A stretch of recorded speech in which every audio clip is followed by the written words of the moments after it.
Place మీ అందరికంటే నాకు ముందు తెలుసు. 2000 సంవత్సరంలో రామ్దేవ్ ఇది ప్రారంభించినప్పుడు ఇక్కడ కొన్ని మొక్కలు పాంప్లెట్ వేసి మా ఇంటికి తీసుకొచ్చి, మీరు ఇల్లు కడుతున్నారు, ఏదైనా ఉపయోగపడుతుంది చూడండి అంటే వెంటనే ఎంత ముచ్చరేసిందంటే, ఎప్పుడో విదేశాలకు వెళ్ళినప్పుడు ఇలాంటి మొక్కలు, ఇలాంటి కళాకృతులు, ఇలాంటి అద్భుతమైనటువంటి సజీవ శిల్పాలు, జీవం ఉన్నటువంటి ఇలాంటివి చూస్తుంటే ఇలాంటివి మనం తీసుకెళ్ళిపోతే బాగుండే, వాడ షిప్లో తీసుకెళ్తే బాగుండే అని అంత టెంప్ట్ అయ్యేవాడిని. అలాంటిది ఇక్కడ హైదరాబాదులో ఈ శివారుల్లో ఒకటి లభిస్తుందంటే కనుక చాలా ఆనందంగా ఉంటుంది. రామ్దేవ్ ఫస్ట్ ఆఫ్ ఆల్ నేను కూర్చున్న చోట బయట కనపడకుండా నాకు ఏదైనా ఫెన్సింగ్ లాగా ఉండాలి, అలాంటి గుబురుగా ఉండకూడదు అంటే అక్కడ చక్కగా కొమ్మల్ని ఒక ఫెన్సింగ్ లాగా అల్లి పైన మాత్రం గ్రీన్ ఉండేలాగా పెద్ద స్క్రీన్ చేశాడు. అది ఇప్పుడు చూస్తుంటే కనుక ఎంత బాగుంటుందంటే బయట నుంచి చూసేవాళ్ళకి నేను జైల్లో ఉన్నట్టు ఉంటుంది, అన్ని కటకటాల్లాగా ఉంటుంది.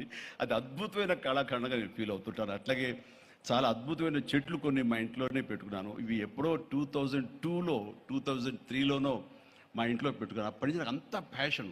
ఆ తర్వాత ప్రతి క్షణం ఈయన ఎదుగుదలను చూస్తూ వచ్చాను. ఎక్కడ నాకు ఈయన రామ్దేవ్ ఒక వ్యాపారవేత్తలా కనబడ్డాడు, ఒక కళాకారుల్లా కనబడతాడు. అందుకే నా మనసుకి అత్యంత దగ్గరగా అయ్యాడు.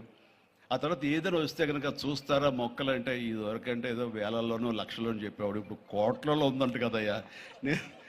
ఇప్పుడు నా సంపద అంతంత మాత్రమే ఉంది, కొనలేనేమో అన్నారు. కానీ చూడండి సార్, వస్తే మీరే టెంప్ట్ అవుతారు. ఇప్పుడు గౌరవ ముఖ్యమంత్రి గారితో పాటు అన్నీ వీక్షిస్తుంటే ఎంత టెంప్టింగ్ ఉందంటే, ఇవన్నీ మన ఇంట్లో పెట్టేసుకుంటే ఎంత బాగుంటుంది అనిపిస్తుంది. అంత అందంగా. దీనికి కావాల్సింది వ్యాపార దృక్పథం కాదు, కళాకారుల హృదయం, కళా హృదయం ఉండాలి.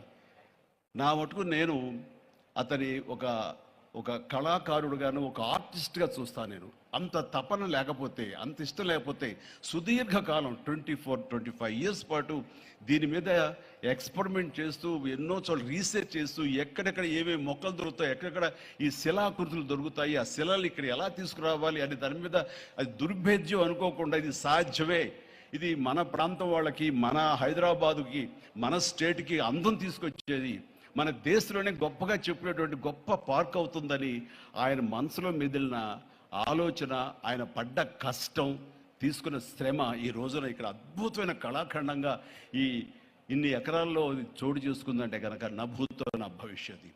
ఎవరైనా సరే అంత డబ్బులుంటే కనుక ఏం వ్యాపారం చేద్దాం, ఇంత స్థలం ఉంది కదా, దీన్ని ఎలా రియల్ ఎస్టేట్ చేద్దాం, దీన్ని ఏదో గవర్నమెంట్ వాళ్ళ మనలతో వాళ్ళ పర్మిషన్లతో తీసేసుకుని అక్కడ మనం మల్టీ స్టోరీ పెట్టుకుంటే ఆయన జీవితం కాదు కదా, తరతరాలుగా నిలిచిపోతాడు. అలా కాకుండా ఆయన కేవలం ఒక లోపల ప్యాషన్, చిన్నప్పటి నుంచి కాలేజీ రోజులో చదివే దగ్గర నుంచి, ఆర్ట్ కాలేజీలో చదువుతున్న దగ్గర నుంచి కూడా ఆయన మదిలో ఉన్నటువంటి ఆయన బ్రెయిన్ చైల్డ్, అలాంటి దాన్ని ఈ రోజున ఈ రూపం తీసుకొచ్చారంటే ప్రతి క్షణం ప్రతి కార్నర్ ముఖ్యమంత్రిగా చూసి ఎంత ముచ్చటపడిపోతున్నారంటే అంత ఇంత కాదు.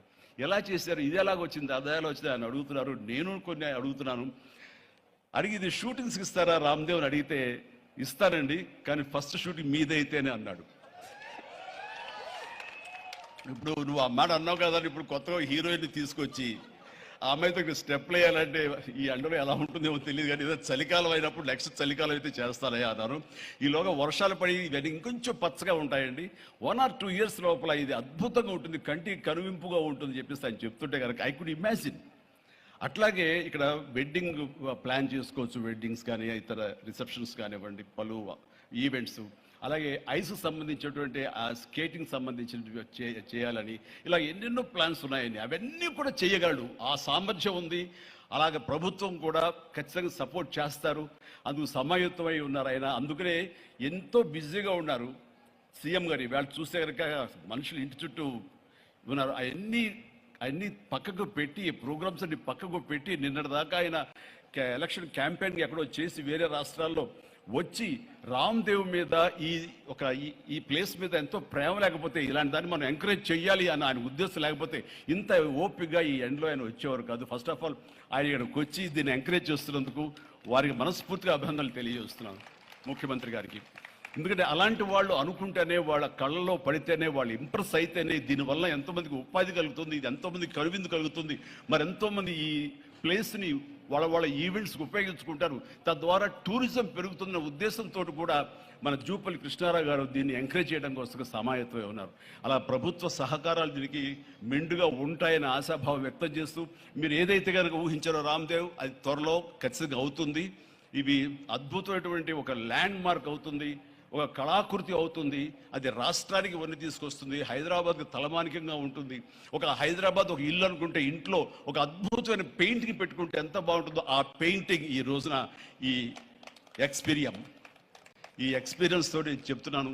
This will be a beautiful piece of art. అందుకని మరొకసారి వారికి నా హృదయపూర్వక ధన్యవాదాలు, అభినందనలు తెలియజేస్తూ ఈ అవకాశం వచ్చినందుకు అండ్ సీఎం గారితో నేను ఈరోజు ఈ ప్రోగ్రాంలో పాల్గొన్నందుకు నా సంతోషాన్ని తెలియజేస్తూ all the very best, God bless.